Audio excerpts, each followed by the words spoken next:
So let's start with the foundation then. Net operating income, or NOI, as it's often called. What role does that play in evaluating a property? Think of NOI as the financial heartbeat of a property. It gives us a clear picture of a property's profitability. But it's more than just looking at the rental income, Yeah. right? We need to factor in all those operating expenses too. Precisely. We're talking about things like property management fees, those pesky utilities, regular maintenance, property taxes, basically, all the costs associated with actually running the property day in and day out. So accurately forecasting those expenses, hmm that's got to be crucial for figuring out a property's real income potential. You don't want any surprises there. You hit the nail on the head. It's not just about what's coming in, but also what's going out. That's how you get a true understanding of a property's financial health. Okay, so once we've done all that, crunched the numbers and got our NOI, where do we go from there? How do we assess the potential return on our investment? That's where the cap rate struts in. It's a quick way to size up the income potential of different properties.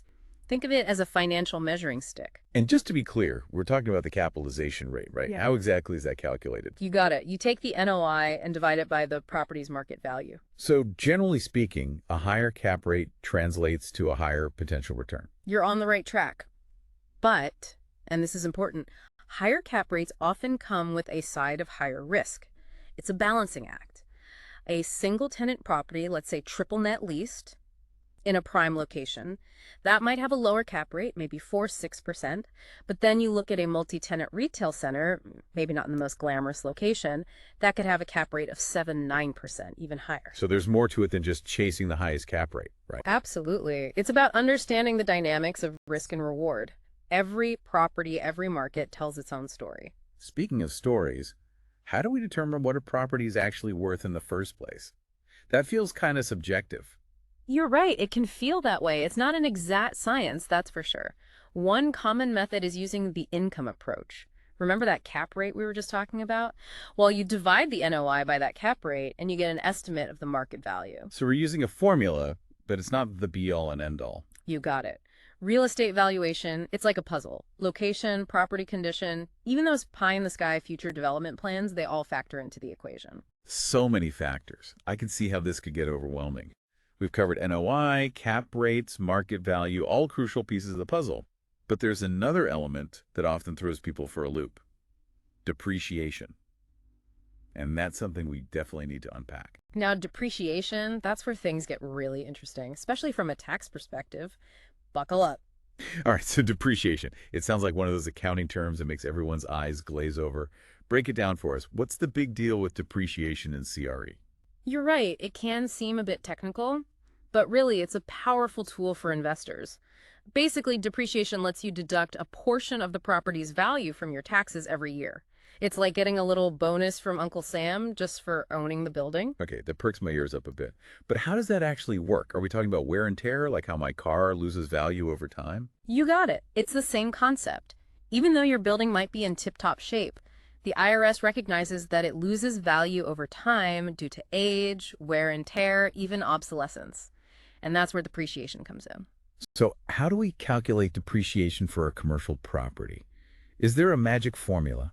There is. The most common method is called straight-line depreciation. It's pretty straightforward, actually. Essentially, you spread out the cost of the building evenly over a set number of years. And for commercial properties, what's that magic number? The IRS says 39 years. Write that down. So let's say you buy a building for, say, $5 million, but the land it's on is valued at $1 million.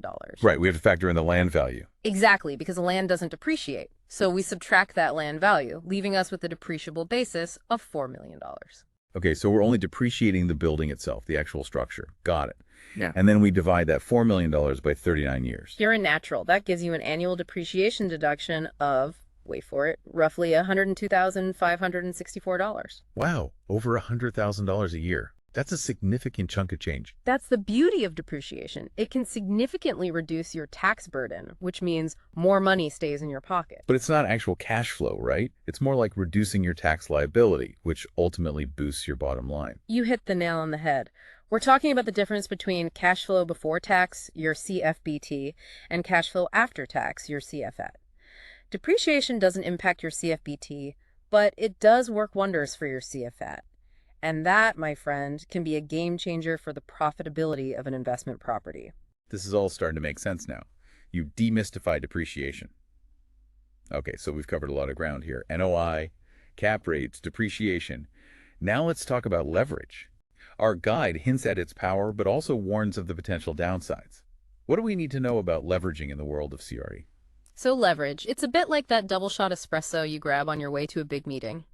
It can amplify your returns, but if you're not careful, it can also leave you feeling a bit jittery. Okay, so leverage. Powerful, but potentially risky. It's But like walking a tightrope sometimes, isn't it? that's a great analogy. It's about finding that sweet spot, using debt strategically to boost your returns, but also being mindful of the risks if things don't go as planned. You need to be calculated about it. So where does the APOD come in? Our guide talks about the annual property operating data and how important it is for assessing potential risks. What should we be zeroing in on when we get our hands on that document? Think of the APOD as the property's financial diary. It's going to spill all the beans about the income and expenses, even those hidden costs that might not be obvious at first glance. So we're talking operating income, debt service, Mm. even that depreciation we talked about earlier. You got it.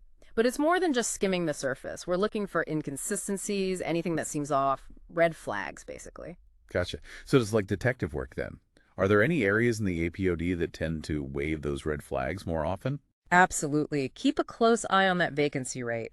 A low vacancy, sure, sounds fantastic on paper, but if the market is cooling down, those numbers might be a tad optimistic. Always compare them to market trends. Because what looks good today might not look so hot tomorrow. Exactly. And don't forget about those sneaky variable costs on the expense side. Utilities, maintenance, those things can fluctuate. Ask yourself, are these expenses reasonable compared to similar properties? And what about those big ticket items? A new roof, maybe a major HVAC overhaul? Those capital expenditures can really put a dent in your returns if you're not prepared. No kidding. Factor those into your analysis. You don't want any financial surprises down the road. Speaking of avoiding surprises, our guide emphasizes that even the most experienced investors seek out expert guidance. It's not a solo mission, right? You're never truly alone in the world of CRE. A good broker, a savvy lawyer, a top-notch accountant, they're your allies in this game. They bring a level of expertise you just can't replicate on your own. So they're more than just people who handle paperwork. Hmm. They're actually strategizing with you, making sure the deal makes sense from every angle. 100%. They're like your own personal pit crew, helping you navigate the twists and turns of CRE transactions. And believe me, those transactions can get pretty twisty. Remember, knowledge is your superpower in this business. The more you understand those numbers, the market's mood swings, the ins and outs of due diligence, the better equipped you'll be to spot those golden opportunities. Well said. And that's a wrap on another deep dive. We've covered a ton of ground today, from those essential metrics like NOI and cap rates to the power of depreciation, the balancing act of leverage, and the importance of thorough due diligence. Plus, we even squeezed in some detective work. It's been a wild ride. And remember, this is just the tip of the iceberg. The world of commercial real estate is vast and ever-changing. But with these core principles in your back pocket, you'll be well on your way to conquering the CRE world. Couldn't agree more. A huge thank you to our expert for sharing their incredible insights, and to you, our listeners, for joining us on this exciting journey. Until next time, remember, informed investors are empowered investors, and that's what we want you to be.